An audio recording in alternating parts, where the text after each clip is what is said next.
On voice வீடியோஸை like பண்ணுங்கள், share பண்ணுங்கள், சப்ஸ்கிரைப் பண்ணுங்கள் அண்ட் மறந்துடாமல் பெல் பட்டனை ப்ரெஸ் பண்ணுங்கள். ஹாய் ஃப்ரெண்ட்ஸ், இன்றைக்கி நான் உங்களுக்கு ஒரு ஸ்நாக் பண்ணி காட்ட போகிறேன். வேறு ஒன்றும் இல்லை, எள்ளு உருண்டை தான்.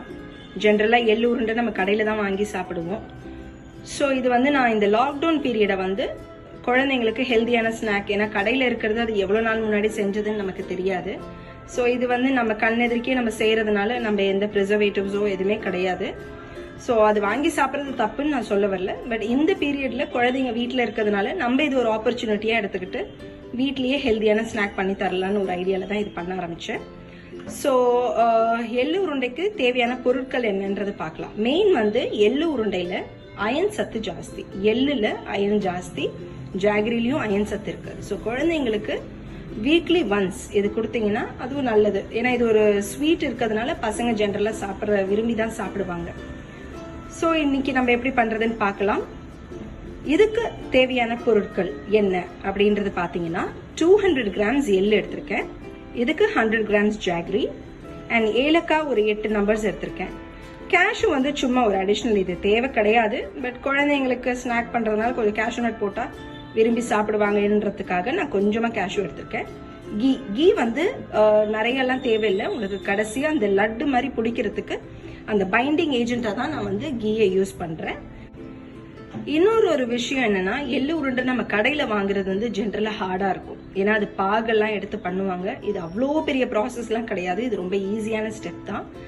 இது நல்ல சாஃப்டாக லட்டு மாதிரி இருக்கும். பசங்களும் கடிச்சு சாப்பிட்றதுக்கு ஈஸியாக இருக்கும். ஏன்னா கடையில் வாங்குறது ஹார்டாக இருக்கும் இல்லையா. ஸோ ஹோம்மேட் எள்ளு உருண்டை இப்போ நம்ம எப்படி பண்ணுறதுன்னு பார்க்கலாம். இப்போ ஃபர்ஸ்ட் நம்ம என்ன பண்ண போகிறோம்னா, இந்த எள்ளை ஒரு 5 மினிட்ஸ் வாட்டரில் ஊற வைக்கணும். இந்த எள்ளை நீங்கள் ஒரு 5 மினிட்ஸ் ஊற வச்சிங்கன்னா போதும். ஊறினதுக்கு அப்புறம் இந்த அரிசி களையிற மாதிரி கழுவணும். இதை ஏன்னா ரொம்ப பொடியாக இருக்கிறதுனால வாட்டரில் போயிடும். கொஞ்சம் பார்த்து களையிற மாதிரி, அடியில் கல்லெல்லாம் நிற்கும். ஸோ அதை நீங்கள் பார்த்து க்ளீன் பண்ணி எடுத்துக்கணும்.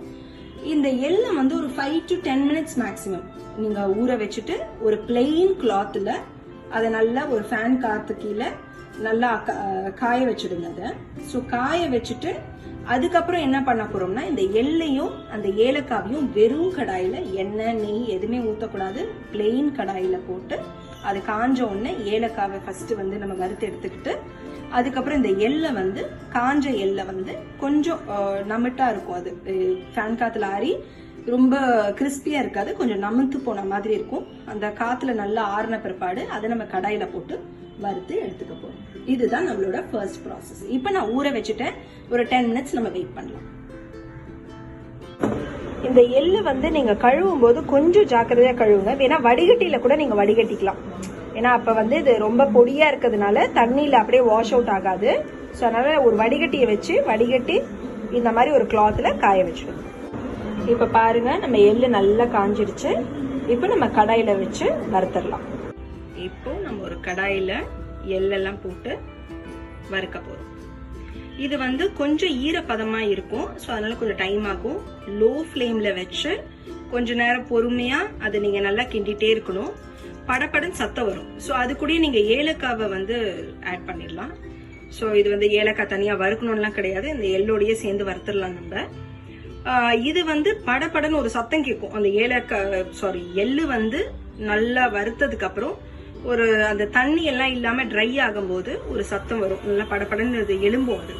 ஸோ அந்த பீரியட்ல அந்த டைம்ல நம்ம இதை ஆஃப் பண்ணிடணும்.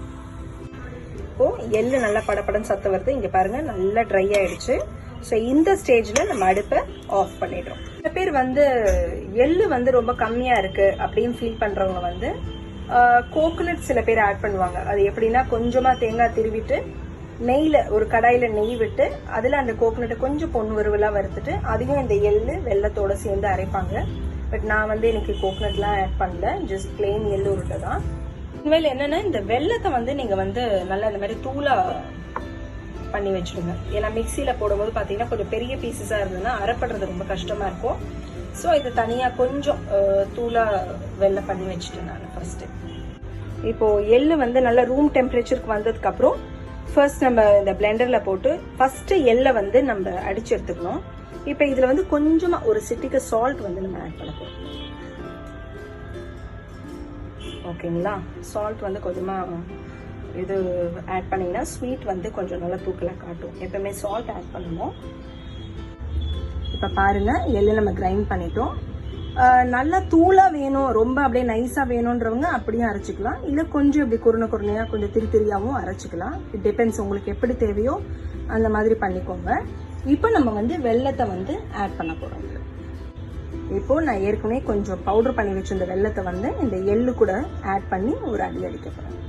இப்போ நம்ம எள்ளு வெல்லம் போட்டு அரைச்சாச்சு. அதை நம்ம டிரான்ஸ்ஃபர் பண்ணிட்டு ஒரு பாத்திரத்தில்.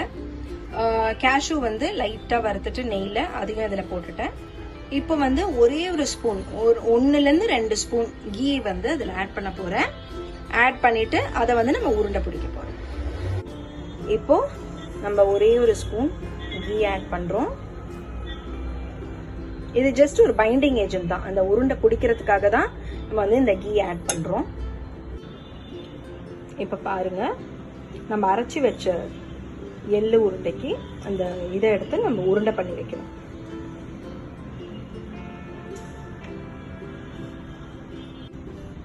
நம்மளோட ஹோம்மேட் எள்ளு உருண்டை ரெடி ஆயிடுச்சு.